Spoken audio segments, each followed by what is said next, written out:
عالمي عالمي عالمي إلهي إلهي إلهي طب النبوي طب النبوي.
Malaysia sudah benar belah tahu HPA di Malaysia. Kohok sari, kohok sohu, HPA produk halal. Kohok sari, kohok sohu, HPA produk halal. Hai bermula dengan herba untuk jaga kesihatan. Hai bermula dengan herba untuk jaga kesihatan. Hok duk amal produk kita banyak dah berkesan. Hok duk amal produk kita banyak. Assalamualaikum warahmatullahi wabarakatuh. Alhamdulillah, bersyukur pada Allah Subhanahu wa taala. Apa khabar bapa ibu sekalian, tuan puan di mana juga kita berada? Bersama lagi dengan Pak Haji pada petang ini. Insya-Allah hari ini merupakan hari yang terbaik dalam hidup kita. Harus kita fikir begitu, bahawa hari ini adalah hari yang terbaik dalam hidup kita. Sebab apa Pak Haji sebut begitu ya? Kalaupun kita mengatakan semalam hari terbaik, ya mungkin malam ataupun dahulu sebelum kena perintah kita tinggal di rumah ini, mungkin kita boleh pergi ke sana ke sini sebagainya, tetapi kelebihannya hari ini ialah Allah bagi usia kita sampai hari ini, sampai waktu ini kita masih lagi hidup ya, di bawah langit Ar-Rahman, di atas bumi hamparan Allah Subhanahu wa taala ini. Walaupun ya kita tinggal di dalam rumah kita, di mana juga yang kita tinggal kerana sekatan perjalanan ini adalah merupakan satu kebaikan. Ingat ketika kita kadang-kadang ya sedang menangis, Allah sedang menolong kita. Dan ada ketika kita sedang ketawa, kain kapan kita sedang dijahit orang. Jadi itu di antaranya syukur. Merasakan hari ini adalah hari yang terbaik dalam hidup kita. Itu dulu asasnya ya. Sebelum Pak Haji cerita tentang herba-herba kita, tajuk perbincangan kita hari ini seperti yang diumumkan, pegaga. Baik di luar, bagus di dalam. Tapi sebelum perkatakan tentang pegaga ya, tadi alangkah baiknya kalau kita mengkaji satu daripada buah ya, buah yang digunakan, yang disukai oleh Rasulullah sallallahu alaihi wasallam. Ya, di mana Rasulullah sallallahu alaihi wasallam mengatakan ini adalah pohon saudaraku Nabi Yunus alaihi salam. Masya Allah ya. Ceritanya apabila Nabi Yunus alaihi salam itu berada di dalam perut ikan 40 hari 40 malam ya, ketika diluahkan semula ke pantai itu, bagaimana Allah Subhanahu wa taala menjadikan pohon labu di mana Nabi Yunus alaihi salam duduk di bawah pohon dedaunan lelabu ini. Masya Allah. Apa hikmahnya duduk di dekat dengan ini ya? Pertama sekali, mungkin ramai yang tidak tahu daun labu itu adalah untuk menghalau lalat. ya, supaya lalat tidak hinggap di pada tubuh badan Nabi Yunus alaihi salam, sebab daun labu itu ialah untuk menghalau lalat itu jauh daripada situ. Kalau tak percaya, cari daun labu di rumah, potong, masuk dalam air, buat semprot di atas meja makan, di mana-mana. Air itu tersebut menjadi penghalau lalat yang terbaik. Itu di antaranya. Jadi Rasulullah SAW sebut ialah bahawa labu ini adalah pohon saudaraku Nabi Yunus alaihi salam. Daripada kisah Nabi Yunus ini, sama juga situasi kita sekarang, situasi getir. Berada dalam rumah, stres, tak boleh pergi ke sana, apatah lagi kalau rumah itu duduk di kondominium, duduk di flat. Bagaimana ya? Duduk pula ramai-ramai, kadang-kadang flat kecil, ada 20 orang. Masya Allah, dapat Pak Haji rasakan ya, dapat merasakan perasaan begitu. Begitu Nabi Yunus AS pun berada dalam perut ikan nun itu, dalam keadaan yang sempit itu dan sebagainya. Tetapi Nabi Yunus AS, beliau seorang rasul, seorang nabi ya, yang dilatih. Dan kalau kita berikut, ialah memperbanyakkan membaca La ilaha illa anta subhanaka inni kuntu minadh dhalimin. La ilaha illa anta subhanaka inni kuntu minadh dhalimin. La ilaha illa anta subhanaka inni kuntu minadh dhalimin. Tidak ada Tuhan melainkan Engkau, sesungguhnya aku termasuk kaum yang zalim. Sebenarnya yang berlaku di persekitaran kita ini, kita tak boleh menyalahkan kepada siapa. Walaupun memang ada pihak-pihak yang tertentu yang melakukan keonakan di atas muka bumi ini, melakukan kehancuran di atas muka bumi ini, tetapi kita gunakan waktu ini untuk muhasabah diri kita sendiri. Ya, muhasabah. Ya, muhasabah cinta. Ya, kita tahu kita banyak khilaf, kita tahu kita banyak silap. Jangan asyik kita hanya melihat dunia ini dalam keadaan stres ya. Kalau kita stres, maka bertambah-tambah stres lagi. Ya, kita tak boleh mengharapkan orang senyum pada kita. Semua orang harus senyum kepada saya, tak boleh. Semua orang harus senyum dengan Pak Haji, tak boleh. Tetapi kita boleh senyum untuk semua orang. Seperti mana Pak Haji hari ini boleh senyum kepada bapa ibu, tuan-puan yang menyaksikan hari ini, program kita hari ini. Senyum. Kalau nak tahu senyum tu ikhlas atau tidak, nak tahu senyum ikhlas atau tidak, tengok ya, senyum ikhlas panjang senyumnya, panjang. Tapi senyum yang tak ikhlas, dia buat senyum pun tak mengapalah. Dalam keadaan situasi hari ini, mudah-mudahan kita menghiburkan hati kita dengan kita menjadikan lingkungan kita itu turut tersenyum dengan permasalahan yang ada. Baik, buah yang Pak Haji nak masukkan ialah buah labu ya, buah labu. Ni labu. Labu ini Masya Allah ya, di mana dalam hadis Nabi SAW boleh nampak ya, di mana Nabi SAW pernah mengatakan, hai Aisyah, jika engkau masakkan gula ya, satu yang berkuah itu, perbanyakkan labu, kerana labu ini menguatkan hati yang luka. Itu dia, hati ini sesuatu yang halus, latif. Allah itu sifatnya latif, iaitu bersifatnya maha halus. Apakah Allah itu halus? Bukan halus maksudnya begitu. Halus ini halus pemerhatiannya, halus penghisapannya, halus pendengarannya, halus latif. Seperti mana yang kita zikir, ya latifu ya latif, ya latifu ya latif, ya latifu ya latifu ya latif. Ya, hati kita pun kena halus, kena memiliki hati yang halus, hati yang mampu meraba segala yang berlaku di persekitaran kita ini, dalam arti kita muhasabah cinta kita kepada Allah Subhanahu Wa Taala. Baik, kita tengok labu ya. Pak Haji potongkan labu ni dulu. Oh, keras sekali ya labu ni. Semua orang tahu labu ni memang keras. Tu dia labu. Baik, kita lihat.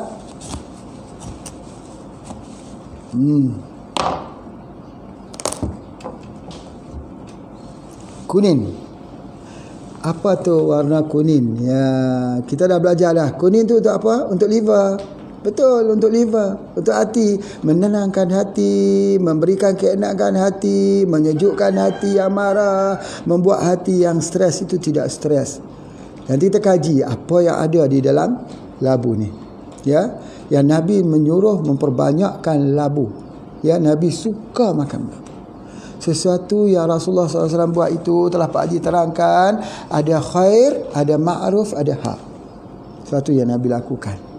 Ya, seorang Rasul, utusan, Habibullah, kekasih Allah. Ya, Nabi Ibrahim, Khalilullah. Nabi Isa, Ruhullah. Nabi Musa, Kalamullah. Nabi kita Muhammad sallallahu alaihi wasallam, Habibullah. Ya Habibullah, wahai kekasih Allah. Jadi oleh sebab itu maka kita tengok ya, kita tengok yang terkandung di dalam labu ini. Yang pertama ialah vitamin C. Vitamin C, vitamin anti stres. Vitamin C untuk kecantikan kulit. Vitamin C adalah vitamin yang sangat-sangat perlu dalam tubuh badan kita. Ketika kita ada tekanan misalnya, maka tubuh badan tak boleh produce vitamin C, tak boleh. Tubuh badan harus mengambil daripada makanan. Di mana kita nak ambilnya? Labu. Itu adalah di antaranya. Jadi ketika seekor kambing misalnya dikejar oleh apa ya, oleh harimau, stres kan, maka kambing tersebut boleh mengeluarkan vitamin C dalam tubuh badannya sendiri, anti stres. Allah jadikan haiwan tersebut mampu untuk mengeluarkan vitamin C untuk anti stres dalam tubuh badannya sendiri. Tapi manusia tak boleh, perlu kepada makanan di luar. Di mana vitamin C kita boleh dapat? Daripada labu. Itu di antaranya. Ya. Jadi vitamin C ini kita juga dapat lihat dia bagus ya untuk kulit dan liver. Kita tengok di sudut warna kuningnya ini apa dia? Warna kuning ini namakan beta carotene. Beta carotene. Beta carotene ini pula ya, dia adalah sebagai satu dipanggil untuk perlindungan. Dia adalah pro vitamin A, vitamin A. Apa maksud pro vitamin A ni? Dia memiliki aktivitas sama seperti vitamin A, vitamin A untuk mata. Jadi oleh sebab itu kalau kita tengok dia, ya, kalau tengok ni baik untuk mata kan, kuning, ya, apa dia tu? Hati ada hubungan dengan mata, jendelanya mata. Jadi dia baik untuk rabun malam, untuk penglihatan, untuk mata. Itu di antaranya. Masya-Allah ya. Beta carotene ini, masya-Allah, dia juga mengandungi vitamin E untuk jantung. Untuk jantung. Vitamin C sudah ada, vitamin A, beta carotene sudah tinggi, vitamin E lagi untuk jantung. Allahu Akbar. Komplit labu. Jadi kalau begitu, kemudian istimewa ya, istimewa. Kalau buah timun kita simpan rosak. Kalau buah pria kita simpan rosak. Tapi kalau labu boleh simpan berbulan-bulan. Malah bertahun. Tak perlu masuk dalam kulkas, tak perlu masuk dalam freezer. Allah jadikan dia ini sudah ada freezernya. Sudah tertutup dengan sebuah perlindungan. Kerana dia adalah buah kesukaan Rasulullah sallallahu alaihi wasallam. Yang pentingnya ya, kalau kita tengok ulama-ulama dahulu, mereka akan menyukai apa yang disukai oleh Rasulullah sallallahu alaihi wasallam. Itu yang paling hebat lagi ya. Dia tengok kalau Rasulullah itu suka makan labu, dia suka juga makan labu.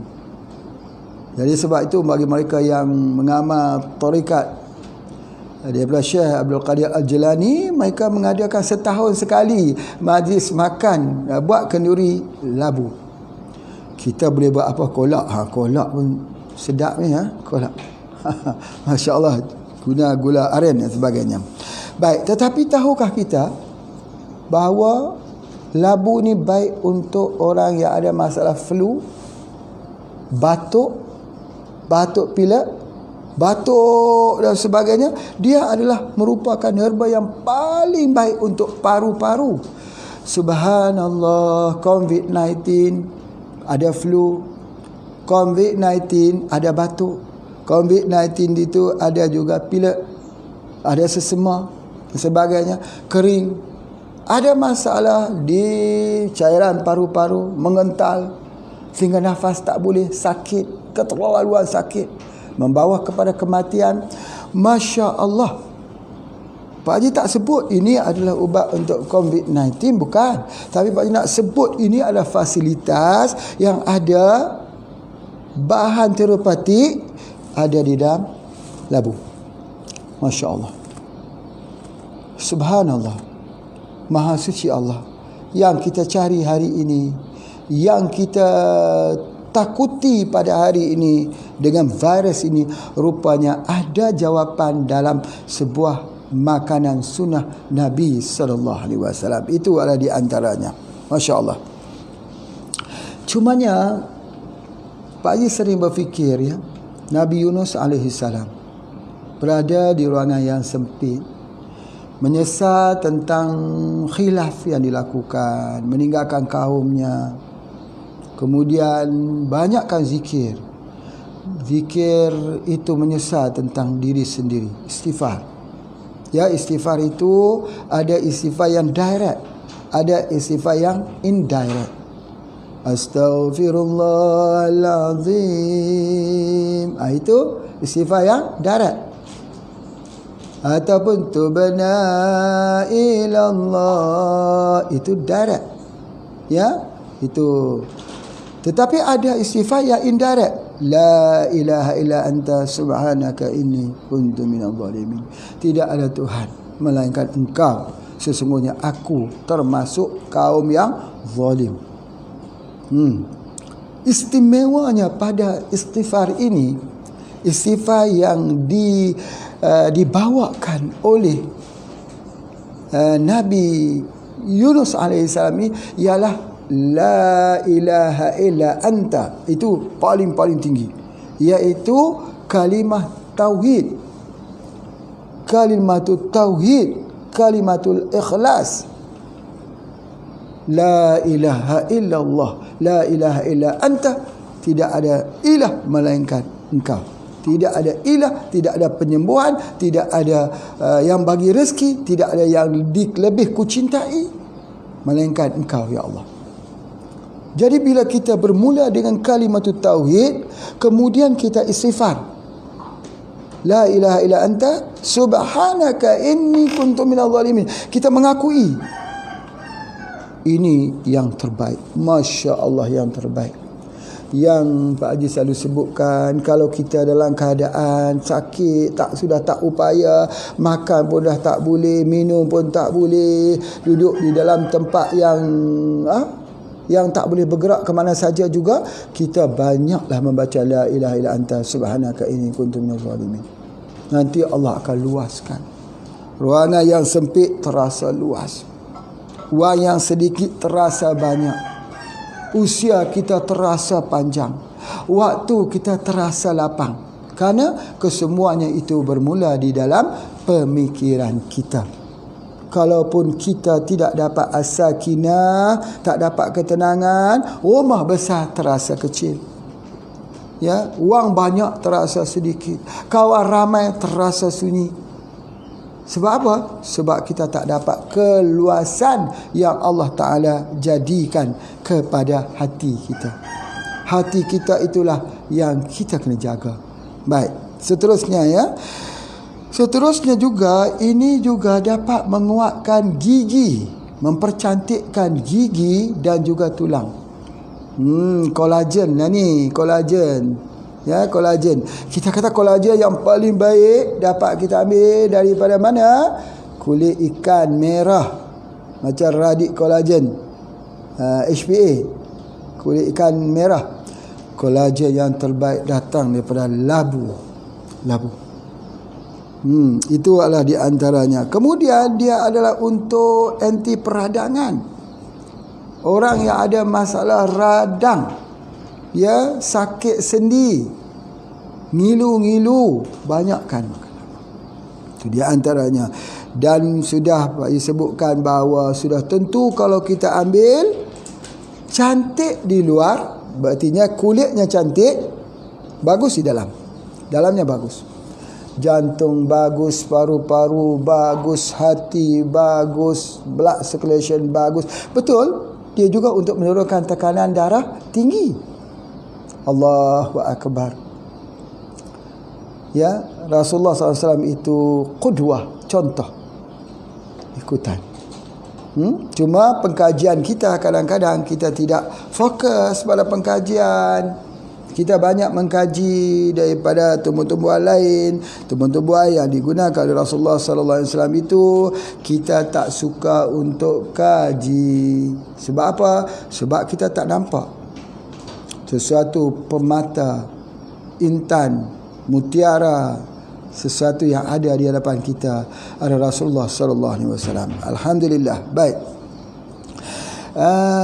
Bapa tuan, ibu-ibu sekalian, jadi pada hari ini Pak Haji memperkatakan cantik di luar, bagus di dalam. Cantik kulitnya, cantik giginya, cantik matanya, cantik rambutnya, cantik di sudut senyumannya.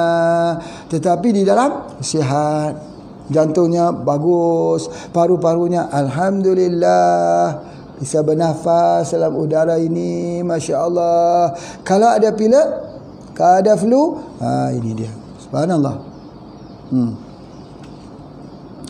Bapa ibu sekalian, semalam Pak Haji dengar satu berita ya daripada Kementerian Kesihatan Malaysia, ya, mengatakan ada berapa puluh orang yang mereka ini bukan daripada kluster ke mana, daripada luar negara pulang, bukan mereka daripada jemaah tabligh, bukan mereka pergi ke sana ke sini, tetapi sudah ada positif.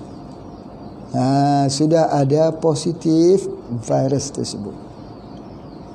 Mereka tak ke mana-mana. Mereka hanya menjalani, mereka bukan pulang daripada luar negara.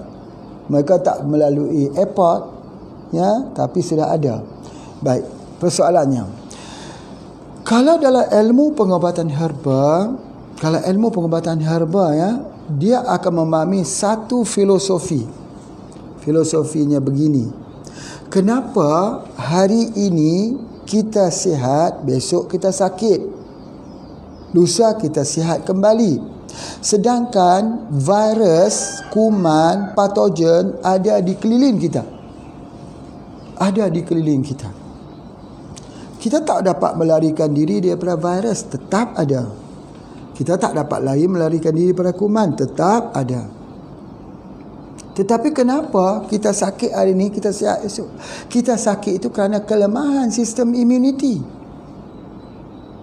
Kita lemah sistem imuniti. Jadi kita tak boleh lari. Kita katakan kita cuba. Alhamdulillah, bukannya Pak Haji tak setuju dengan kita membuat dia punya lockdown ni, tidak.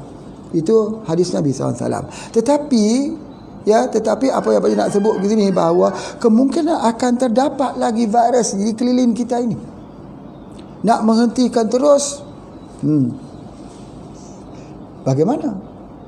Mungkin wang yang kita pegang, mungkin kita pergi beli ikan di pasar, mungkin kita pergi adalah berjumpa dengan teman-teman baik kita yang mau kirim buah mangga harum manis misalnya. Ya, kita boleh jadi terkena. Boleh jadi terkena. Bagaimana kita nak memastikan? Apakah harus kita cek ke semua orang satu dunia ini? Semua orang, setiap orang? Tidak. Kita mungkin boleh buat random check. Tetapi mungkin yang random check itu tidak kena, tapi yang tak random yang kena. Jadi dalam filosofi pengobatan herba, tajuk ceritanya itu ialah meningkatkan sistem imun. Bila imun kita kuat, maka kita boleh berlawan dengan virus-virus yang ada di hadapan ini. Kalaupun kita demam, kita tak sama seperti mana demam orang lain. Ada orang demam sesama, misalnya terkena hujan, Misalnya terkena hujan sesema, sampai 2 minggu baru nak sembuh. Ada orang 1 hari je sembuh. Ada orang boleh main hujan lagi tak sesema juga. Kalau kita tengok dahulu ya, dahulu ketika kita kecil-kecil dahululah, sebutnya bila hujan, mandi hujan. Di pancur rumah Pak Haji tu ada pancur rumah, mandi hujan macam air terjun. Walaupun kita tak pergi ke air terjun di mana-mana, tetapi kita boleh mandi hujan. Demam tak? Tak demam. Anak-anak berlari saja di depan rumah. Kadang-kadang tak pakai sepatu, tak pakai kasutnya, tak pakai. Kadang-kadangnya sakit tak? Tak, sihat. Sebab immunity. Begitu juga ada orang yang duduk dalam hutan itu, jalan dalam hutan tak pakai sepatu. Sihat tak? Sihat. Immunity. Orang yang kadang-kadang berjalan ni, jaga ni sebagainya, kena hujan sedikit dah demam. Baru kena hujan demam. Itu menunjukkan sistem immunity yang ada dalam tubuh badan kita ini tidak kuat. Sehingga kan rembesan air hujan saja menyebabkan kita sakit. Jadi oleh sebab itu, apa yang Pak Haji nak sebut, apa yang membedakan? Yang membezakan ialah dengan apa yang kita makan. Jadi oleh sebab itu, bila kita makan, misalnya kita minum kopi radik lah kita kata, kita dapat suatu kekuatan. Berapa banyak? Cuba kita survey tengok. Tanya teman-teman kita di sebelah. Janganlah tanya Pak Haji, jangan tanya leader-leader pun tak boleh tanya. Leader ni semua bagus. Memang betul bagus. Kalau sudah ambil kopi radit, jarang demam. Berapa banyak orang dulu yang selalu pergi ke hospital, ke rumah sakit. Sesudah mereka mengkonsumsi herba, mereka sudah terlupa tarikh terakhir, tanggal terakhir mereka ke rumah sakit. Sebab apa? Immunity dalam tubuh badan mereka meningkat tanpa mereka sedari. Ya, itu adalah di antaranya. Kuman berada di mana-mana. Tetapi kitalah yang harus menjaga immunity, ketahanan, resisten tubuh badan kita daripada serangan kuman. Misalnya apa? Misalnya orang yang isap rokok. Kan itu melemahkan tubuh badan. Ketika virus menyerang di paru-paru ini, ketakutan. Jadi jangan isap rokok. Tinggalkan isap rokok. Buat apa kita membuat satu kerja daripada beli rokok, baik beli kopi radik. Di antaranya, tubuh badan kita jadi sihat. Sebagainya. Jadi itu di antaranya. Baik, namun begitu, maka mari kita lihat-lihat sikit dengan tanaman obatan yang ada di keliling rumah kita. Ini misalnya buah labu ini kita boleh tanam. Mudah sangat. Campak saja dia ke tempat mana di tepi rumah kita, tumbuhlah nanti. Tengoklah buahnya akan keluar itu. Masya Allah. Daun jangan lupa potong daun, masuklah air, buat semprot halau daripada lalat. Ya, itulah hikmahnya Nabi Yunus alaihi salam itu ketika diluahkan kembali oleh ikan, maka beliau duduk berlindung di bawah daun labu. Masya Allah. Ini telah banyak diperbincangkan para ilmuwan Islam, insya-Allah. Baik, itu yang pertama ya. Dan yang kedua yang Pak Haji nak sebutkan ialah ini, buah peria. Peria ada yang besar, ada yang kecil, ya, ada yang besar itu, yang ini dia panggil peria katak. Ini juga salah satu daripada herba yang sangat-sangat baik untuk pengobatan diri kita. Di rumah kita ambil makan, dicelur-celur, buat ulam-ulaman lalap. Jadi tak mudah kena penyakit kencing manis.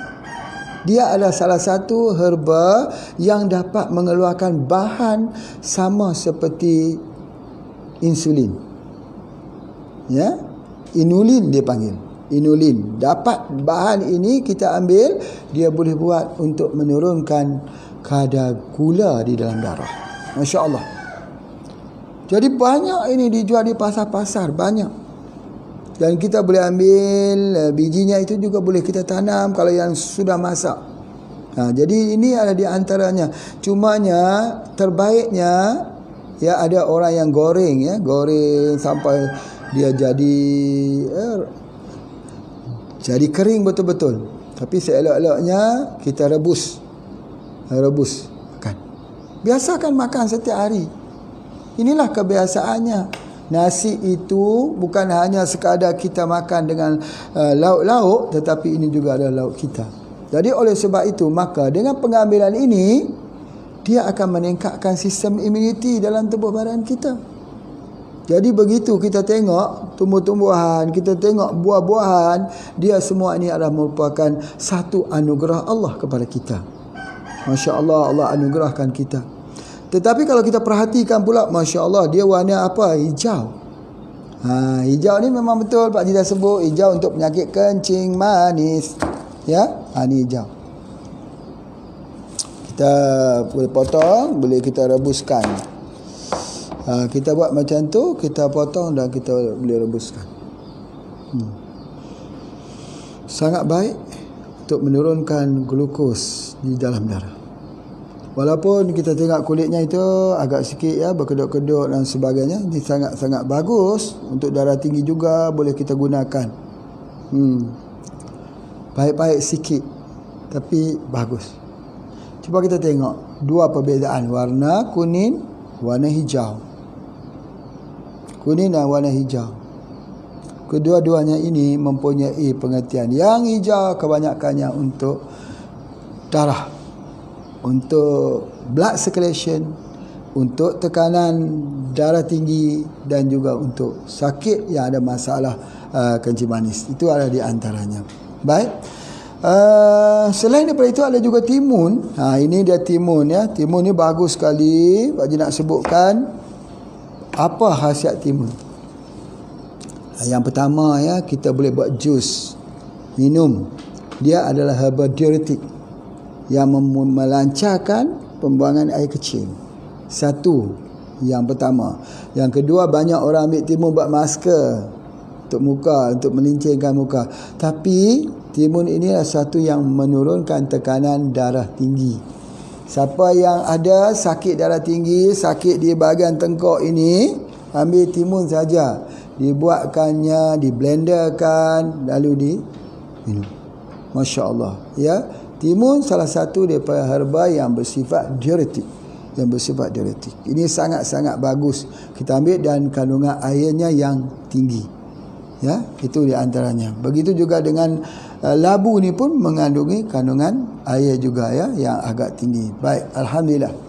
Timun. Jadi timun ini kalau kita buat ulam boleh juga. Tetapi bagi pendapat Pak Haji, kalau buah timun baiklah buat minuman. Potong-potong, blender. Itu lebih banyak lagi. Kalau kita makan ulam timun ni banyak mana ya, sikit-sikit potong 2-3 iris, kita berhentilah. Macam ni makan 2-3 iris, lepas tu berhenti sebagainya. Tapi kalau timun, boleh habis satu ni kalau di blender. Jadi itu bagi dia banyak sikit. Kadang-kadang kita ambil ni terlalu sikit sangat compare dengan keperluan dalam badan tubuh badan. Seperti mana yang Pak Haji sebutkan bahawa kandungan kimia, nutrisinya tak begitu tinggi dalam tumbuh-tumbuhan. Jadi oleh kerana itu kena banyakkan lagi. Jadi kalau dalam piring ini, piring, kita kata piring, kita letak di depan kita. Kita faham namanya bagaimana kesihatan kamu ditentukan apa yang ada dalam piring kamu. Beritahu kepada aku apa yang kamu makan. Aku beritahu kepada kamu sakit kamu. Yang kedua, piring. Mengikut satu pendapat kita tengok, kita kena letak separuhnya itu nasi, separuhnya ialah ulam-ulaman. Separuh ulam-ulaman ialah ini, ada timun, separuh. Jadi separuh-separuh. Itu dia punya makanan untuk ahli herba. Ataupun nasi sepertiga saja. Ya, sepertiga saja. Sepertiga lagi kita letak sayur-sayuran, sepertiga lagi kita letak sumber protein. Protein tu protein. Sama ada daripada ikan boleh, diambil daripada daging boleh. Jadi kita bahagikan tiga. Sayur-sayuran, ya, dan juga ataupun lalap ataupun ulam-ulaman, nasi, dan juga satu bahagian lagi tadi kita masukkan dia dengan protein. Itu di antaranya. Satu tiga.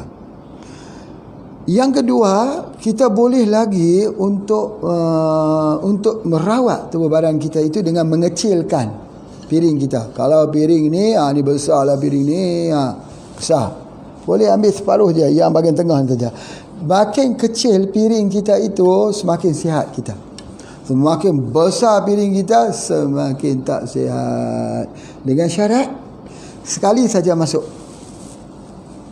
Jangan tambah lagi. Cukup. Hari ni tambah banyak kali dah. Makan. Tambah, kalau sedap, tambah lagi banyak. Cukup. Makan. Jadi kalau piring tu kecil macam tu, kita tak boleh tambah lagi dah. Dia kecil lah. Tapi yang penting, kena ada jus. Jus kena ada. Dan satu yang paling enak, yang paling sedap, yang Pak Haji nak sampaikan sini ialah kulit lemon. Kulit lemon tu dipotong, ambil kulitnya saja, masukkan dalam gelas, masukkan air panas. Ya, setelah dia agak sikit suam hangat, masukkan madu lebah. Masya Allah. Paling enak. Dia menghilangkan mukosa di dalam pernafasan kita. Mukosa-mukosa yang menjadi lem, yang mengganggu pernafasan. Itu yang paling baik. Masya Allah. Ya, itu dia. Jadi piring kita ni penting. Piring kita ni sama ada dibuat daripada apa, itu tidak berapa penting. Tapi apa yang kita isi di dalamnya. Berapa banyak yang kita isi dalamnya. Ingat, waktu pagi boleh makan banyak. Tengah hari kurang sikit. Malam kalau boleh kena kurangi, jangan makan nasi tapi buah-buahan. Banyakkan, memperbanyakkan buah-buahan. Ada nanas, ada timun, ada apel, ada semangka, banyak buah-buahan yang Allah Ta'ala cipta. Masya Allah. Itu cara untuk kita membina sistem imuniti dalam tubuh badan kita. Jadi kalau timun ini, kalau cadangan Pak Haji bukan buat lalap, ya, tetapi dibuatnya jus. Paling enak kalau kita gunakan bersama dengan timun ini, kita campurkan lagi dengan yang lain, ya, dengan sayuran-sayuran yang lain misalnya. Ataupun kalau kita tak campurkan sini, masukkan sikit gula batu. Allah, biarkan sebentar. Masya Allah, itulah minuman yang menyegarkan kita. Okey, seterusnya Pak Haji sambungkan lagi, iaitu dengan pegaga. Ini pegaga ni, orang tanya Pak Haji ni pegaga apa ya? Pegaga ini namanya pegaga air. Pegaga air yang licin. Ya. Tetapi yang Pak Haji tanam pegaga itu sudah masuk 20 tahun lebih dah menanam pegaga. Bukan pegaga air, tapi pegaga kampung. Ya, Centella estetica. Ini pun orang panggil Centella estetica juga. Tetapi Pak Haji jarang gunakan pegaga ini. Pegaga ini biasanya buat makan ayam atau makan makanan haiwan. Memang bagus sekali. Tetapi ada orang menggunakannya, ada. Tapi Pak Haji menggunakan pegaga kampung yang daun kerinting tu. Daun ada kerinting-kerinting kecil-kecil yang ada di tepi rumah kita tu. Pegaga itu. Jadi pegaga ini kelebihannya Masya Allah terlalu banyak. Tetapi hari ini Pak Haji cuma nak bagi tahu beberapa kelebihan yang umum saja. Yang pertama, pegaga ini ialah dia adalah baik untuk wanita selepas bersalin. Kerana apabila wanita lepas bersalin, banyak darah-darah beku di dalam rahimnya. Ya, jadi darah beku ini kalau tak keluar habis, besok mendatangkan tak sihat. Macam mana nak bagi dia flush, habis darah-darah beku yang ada di dalam rahim perempuan selepas bersalin. Itulah pegaga. Ya, pegaga ni dia meluruhkan. Ya, meluruhkan ataupun membersihkan. Jadi bila kita ambil itu, dia akan keluar banyak sebagai darah-darah ketul-ketul itu. Mesti kita keluarkan. Jangan biarkan, nanti akan terjadi penyakit-penyakit yang lain yang kita tak ingini. Itu yang pertama sekali. Dan sekaligus dia adalah ubat penyembuh luka. Luka dalaman. Luka dalaman tubuh badan kita ini. Kalau lepas bersalin tu kan luka. Kalau operation bersalin juga luka. Ya, kalau ada kemalangan, kecelakaan, tabrakan, kan luka dalam badan. Kalau dihentak benda yang keras, luka di kepala, terhantuk di dinding, terbanting ke dinding itu, kan luka. Luka di dalam yang kita tak bisa lihat. Tetapi ada bleeding, ada pendarahan. Yang dapat menutup pendarahan ini ialah pegaga. Gaga. Untuk pengetahuan kita ya, bahawa memang pada setiap saat tubuh badan kita mengalami kelukaan. Luka bagi kapilari darah yang sangat kecil itu luka dan sebagainya. Jadi dengan pengambilan pegaga ini, dia akan dapat menutup semua luka-luka tersebut. Misalnya ya, luka di bahagian kapilari di dalam bahagian otak, kepala. Kadang-kadang membuatkan orang itu apabila usianya sudah semakin berusia, semakin tua, menganjak ke tua, dia akan jadi pelupa. Sebab banyak lukanya itu. Jadi oleh sebab itu pegaga ini dia menyembuhkan luka tersebut. Ini ajaib. Maka pegaga disebut sebagai miracle. Disebut sebagai miracle herbs. Disebut sebagai herba yang ajaib. Sebab kemampuan pegaga adalah menutup luka yang ada dalam tubuh badan kita. Bapak Ibu sekalian, pengalaman daripada Pak Haji merawat orang. Kalau ada orang datang bagi tahu kata dia berak berdarah, ketika dia buang air besar berdarah banyak keluar mercik, katanya cara hentinya pegaga menghentikan. Itulah yang perlu kita ambil tahu ya. Begitu juga pegaga ini, dia bukan hanya untuk luka ya, tetapi dia baik juga untuk digunakan untuk memori, untuk ingatan. Ya, sebab itu dia katakan pegaga ini daunnya ada seperti dua hemisfer otak.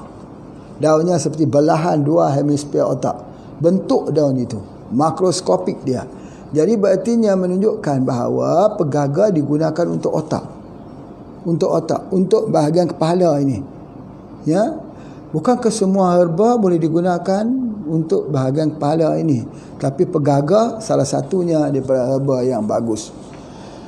Bapak Ibu sekalian, tidak dapat dinafikan bahawa pegaga ini, daripada pengalaman Pak Haji sendiri, ada seorang teman ya, nak bagi tahu di sini, dia accident pada waktu sore, waktu petang, naik sepeda motor ya, langgar lembu mati waktu sore, waktu petang, tak nampak. Bila kita tanya dia, kenapa kamu tak nampak lembu tu, dia kata, aku pakai mata hitam. Pakai kacamata hitam. Kenapa yang kamu pakai kacamata hitam? Banyak binatang halus. Maka waktu maghrib pulang, langgar lembu mati di situ. Beliau tak sedarkan diri, dibawa ke rumah sakit. Bila di rumah sakit, doktor menjangka andaian dia perlu kepada 6 bulan baru sedar. Tetapi diteteskan pegaga itu mengikut selang yang diberikan itu, mengikut tiup yang diberikan itu, makanan yang diberi itu, 16 hari tersedar dan bisa pulang ke rumah. 16 hari. Ini miracle. Inilah yang Pak Haji sebutkan bahawa damage, kerosakan di bahagian kepala ini tak sampai kita nak pegang dia. Tak sampai mata kita melihatnya. Kalaupun mau buat operation, angkat dia punya tempurung kepala ini dan membuat operation, begitu bahaya sekali. 50-50. Sebab saraf di bahagian otak ini sangat-sangat sensitif. Sebab apa? Kadang-kadang nak buat operation, nak buang darah beku sebagainya. Bagaimana cara nak keluar darah beku tersebut? Maka itulah dia pegaga, Centella asiatica. Sebab tu dia sebut sebagai miracle herb. Miracle. Ya, itu di antaranya. Jadi dalam ubat bersalin yang dikeluarkan oleh HPA itu, Pak Haji masukkan ada teh pegaga di situ. Untuk apa? Untuk membolehkan dia mencuci, flush semua darah-darah itu, ya, dan juga untuk merawat luka bagi orang yang selepas bersalin tersebut. Itulah tujuannya. Cuma ada satu hal yang Pak Haji nak sebut begini, kalau orang ada darah rendah. Bila orang ada darah rendah, dia mengambil daripada pegaga ini harus ditambah dengan madu lebah. Madu lebah. Baik, untuk orang yang darah rendah, ya, yang tekanan darahnya itu rendah, 40 misalnya sebagainya, Pak Haji nak sebutkan. Salah satu cara untuk menaikkan darah itu dengan begitu cepat ialah minum kopi radik. Kopi radik itu kopi radik merah. Ya, kita minum, dia akan mempercepatkan naik semula tekanan darah tersebut, insya-Allah. Ya, di samping mengambil kurma. Insya-Allah ini sangat-sangat penting, ya, bahawa selalunya Pak Haji lihat bagi orang yang mengandung, itu di antaranya yang pertama kejang, kram. Minum kopi radik merah. Yang kedua, HB-nya terlalu rendah. Ambil juga kopi radik merah itu. Sangat-sangat bagus. Kenapa tak ambil black radik? Ya, kenapa tak ambil black radik? Yang black radik merah itu, yang kopi radik merah itu yang lebih baik. Ya, yang lebih baik, insya-Allah. Itu berdasarkan kepada pengalaman daripada kita membuat dia punya perawatan. Fungsi yang kedua pada pegaga. Pegaga ini khususnya dia adalah yang kedua, dia untuk digunakan untuk rawatan kulit. Biasanya orang buat kosmetik. Ya, pegaga Centella asiatica. Dulu HP mempunyai satu produk kosmetik namanya D-Centella. Produk yang terbaik yang dibuat menggunakan ekstrak daun pegaga. Ya, pegaga HP itu pegaga organik yang ditanam sendiri. Sudah lebih 20 tahun. Ramai mereka yang sudah pun pergi melihat tempat penanaman pegaga yang telah ditanam di Perlis. Masya Allah. 20 tahun dulu sampai sekarang. Ya, panjang, ya, cerita pasal pegaga ni. Dan pegaga ini untuk kecantikan kulit, kalau kita selalu mengambilnya sebagai lalapan atau ulam-ulaman, maka dia akan membersihkan kulit dan mencantikkan kulit. Jadi pegaga ini untuk pengetahuan kita semua, bahawa bila kita ambil dia, kekuatan pegaga itu letak pada akarnya.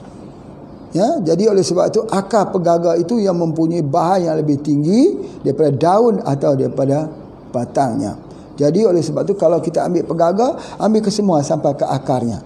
Bukan hanya pada pucuknya saja atau batang ke pucuknya saja, tapi ambil sampai akar pegaga. Itu di antaranya kelebihan daripada pegaga.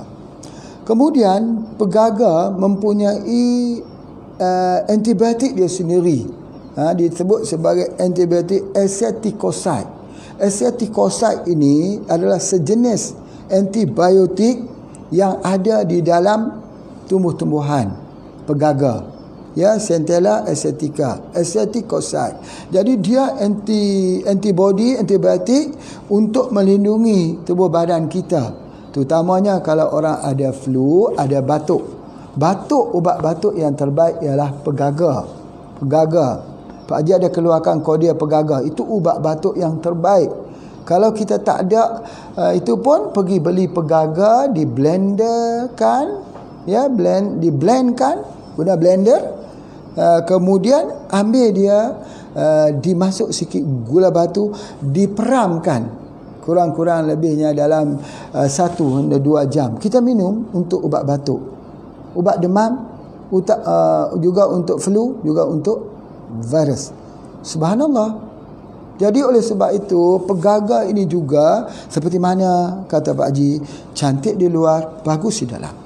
Itu di antaranya.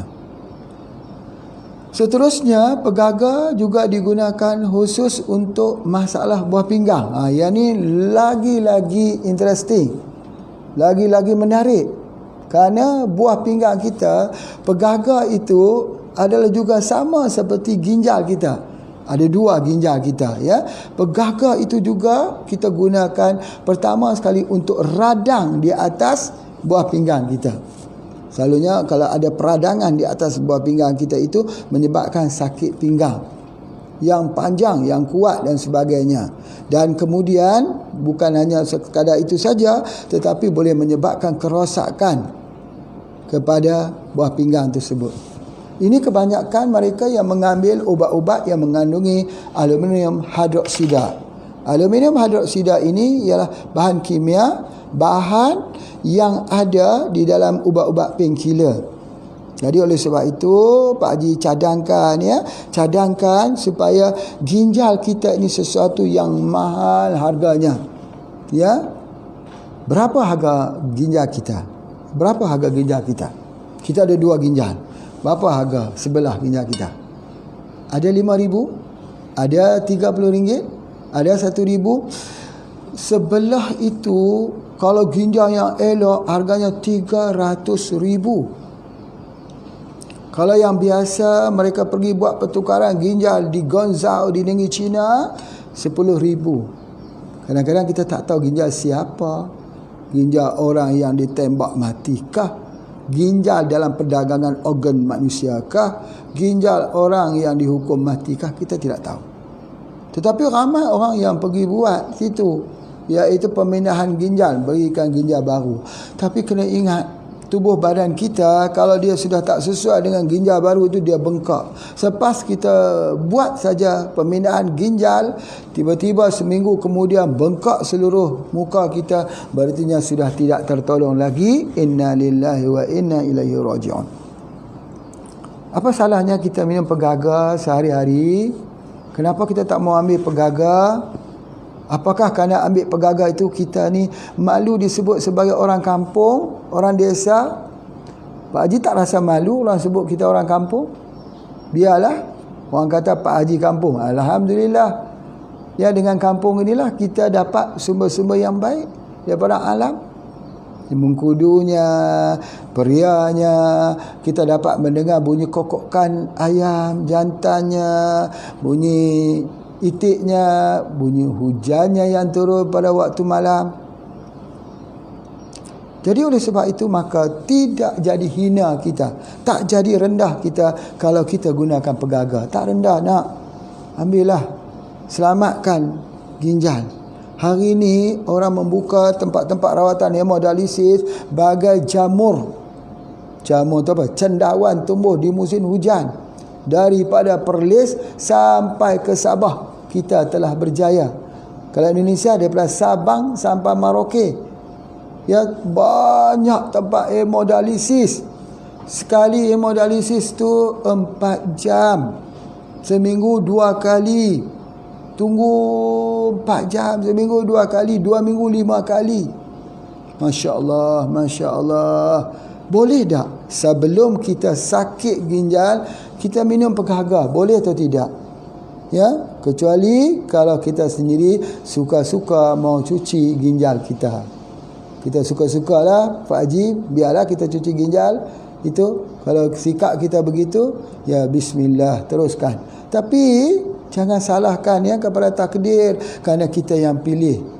Ya, bahawa yang mencuci ginjal ini kalau dalam pengubatan herba daripada pengalaman Pak Haji, ya, yang pertama dia perlukan kepada pohon-pohon yang diperkenali sebagai pohon-pohon monocotyledon. Seperti pohon apa? Seperti mana akar lalang, seperti mana akar bambu, seperti mana akar daripada akar padi. Boleh kita guna akar jagung, rambut jagung. Kesemuanya itu tumbuh-tumbuhan yang mempunyai daun yang urat selari saja. Kemudian akarnya itu akar dalam bentuk akar serabut. Ya, ada buku, ada ruas. Itulah dia obat. Sama seperti ginjal kita. Ginjal kita seperti ruas itu juga. Jadi oleh sebab itu, kalau kita rasa diri kita kencing sudah berbuih, tubuh badan kita jadi capek, jadi lemah, jadi lesu, maka cepat-cepat cuci ginjal tersebut. Cara cucinya bagaimana? Iaitu dengan mengambil malax, kapsul malax. Atau ambil saja akar bambu rebus bersama dengan akar lalang. Ya, itu di antaranya. Dan ambil juga pegaga. Jadi pegaga ni baik sekali untuk ginjal. Tetapi kalau kita nak cepat lagi, kerana ginjal ni ada masalah dengan albumin, maka ambillah albumin, kapsul haruan bersama dengan VCO. Banyaknya Pak Haji kita nak kena makan. Ya banyak. Sebab penyakit kita itu ialah penyakit yang serius. Mahal tak Pak Haji? Banding berapa harga dengan ginjal kita. Ada orang kata ini mahal Pak Haji. Berapa mahal? RM32 mahal. RM100,000 mahal kah? Berapa harga ginjal kita? Berapa harga jantung kita? Berapa harga paru-paru kita? Berapa harga nyawa kita? Berapa harga diri kita? Sekiranya mereka tahu khasiat herba-herba kita, nescaya mereka sanggup menukarkannya walaupun dengan ketulan-ketulan emas. Itu Pak Haji sebut tahun 1997 lagi. Kalau mereka tahulah herba-herba yang dikeluarkan oleh HPA ni bukan herba main-main, bukan herba gurau-gurau, nescaya mereka sanggup mengeluarkan wang berapa banyak pun. Sebab apa? Sebab ini adalah merupakan satu tradisi pengobatan sambung menyambung, warisan demi warisan, generasi by generasi. Untuk apa? Untuk keselamatan dan kesihatan pada tubuh badan kita. Kalau kita menerima suplemen, kenapa tak boleh terima herba? Kalau kita boleh menerima vitamin-vitamin yang dijual di farmasi, apoteker, kenapa kita tak boleh terima herba? Kan sudah ada vitamin dalamnya.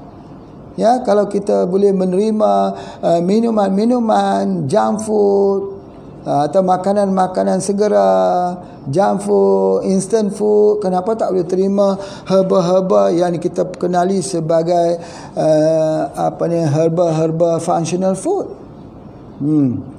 Ubah kita hidup ya dalam keadaan yang lebih sihat. Lebih sihat itu, mukmin yang sihat itu lebih Allah cintai ya daripada mukmin yang tak sihat. Jadi kerana dengan sihat kita dapat banyak tolong orang sebagainya. Ya, jadi itu yang Pak Haji nak sebutkan. Dan seterusnya sikit nasihat Pak Haji, khususnya tentang kita yang berada dalam situasi begini. Nasihat Pak Haji untuk diri Pak Haji sendiri, untuk anak-anak Pak Haji, untuk bapa ibu sekalian. Ya, yang pertama sekali kena pertingkatkan kesabaran. Kerana kesabaran ini, dia kalau kita melayani perasaan kita yang stres ketika berada terkurung di rumah ini, maka dia akan membuatkan kita lebih stres. Ya, pergerakan stres itu melahirkan stres yang kedua. Itu yang pertama. Yang kedua inilah yang dikatakan bahawa ubat yang paling penting sekali dalam kehidupan kita juga ialah kata-kata yang baik, bahasa yang baik, bahasa yang indah, bahasa-bahasa yang boleh memotivasikan sesama kita, bahasa-bahasa yang boleh membangkitkan semangat, bahasa yang boleh membangkitkan orang yang tidur itu bangun dan berlari. Apa ya? Contohnya yang pertama, kita kena memastikan lingkungan kita, keliling kita juga itu gembira dengan kehadiran kita. Situ. Jangan buat lingkungan kita stres, nanti kita tak disukai, nanti kita tidak digemari dan akhirnya kita akan tinggal bersendirian dengan stres yang over stress. Itu yang pertama. Yang kedua, kena saling ingat mengingat, pesan memesan dengan kebaikan, dengan cerita-cerita baik, dengan kisah-kisah baik, dengan sebuah harapan baik, dan kena mempunyai cita-cita yang baik untuk masa depan. Apa contohnya? Contohnya, kalau sudah keluarlah kata-kata lah ya macam ni, kalau sudah habis masalah virus ini, aku cita-cita nak pergi ke tempat Pak Haji. Macam tu. Aku cita-cita lah, aku dengar bunyi ayam lah, aku dengar bunyi hujan lah, katanya ada sungai lagi di kaki gunung tu, katanya ada ternak, macam-macam. Aku ingat kalau aku boleh keluar nanti aku nak pergi tengok lah. Nak pergi tengok dia punya tempat Pak Haji ni, katanya tempatnya seperti ini. Berazam dengan sesuatu yang baik itu membuatkan kita bermotivasi sebagainya. Kemudian jangan suka sangat mendengar orang bercakap tentang benda-benda yang menakutkan. Kalau kita memang tak takut hantu, tapi kalau setiap malam cakap pasal hantu, Ini duduk kat gunung ni malam-malam bagaimana? Kalau dia turun bagaimana? Masya Allah. Orang kata di atas gunung tu ada ular sebesar pohon kelapa. Tiap-tiap malam bercakap begitu. Dia mempengaruhi tak jiwa? Pasti takut. Pasti takut begitu. Cuma kita cakap elok-elok, di gunung ini banyak hamba-hamba Allah yang bangun malam berqiyamul lail. Masya Allah. Banyak burung-burung, harimau-harimau yang berzikir memuji Allah. Masya Allah. Bukan kita nak pergi cari harimau tu, bukan. Banyak ayam hutan, boleh buat gulai kari ikan ayam hutan. Kalau datang awal, besok-besok insya-Allah boleh kita fikir-fikirkan. Kalau yang kampung banyak di sini insya-Allah. Itulah yang Pak Haji nak sebutkan. Jangan bina lingkungan yang menakutkan. Jangan biar perasaan kita dikalahkan oleh kita sendiri. Baca sejarah lama, kita bina sejarah baru daripada pengalaman sejarah lama. Terima kasih semua. Selamat bertemu di malam ini insya-Allah bersama dengan Pak Haji tanya jawab tentang banyak soalan-soalan yang dikemukakan. Dan jangan lupa minum Black Radi hari ini, Black Radi. Dan jangan lupa ingat betul-betul ni SJ2 dan Embun Pagi. Pastikan di rumah ada. Pastikan. Kita tidak tahu ya siapa yang akan Allah ujikan, tapi bila siapkan payung sebelum hujan. Embun Pagi dan SJ2 pastikan ada di rumah kita. Pastikan ada di rumah saudara mara kita, adik-adik kita, keluarga kita, anak-anak kita. Pastikan ada persiapan ini. InsyaAllah kita akan berjaya merentasi permasalahan ini bersama-sama dengan helba. Assalamualaikum warahmatullahi wabarakatuh.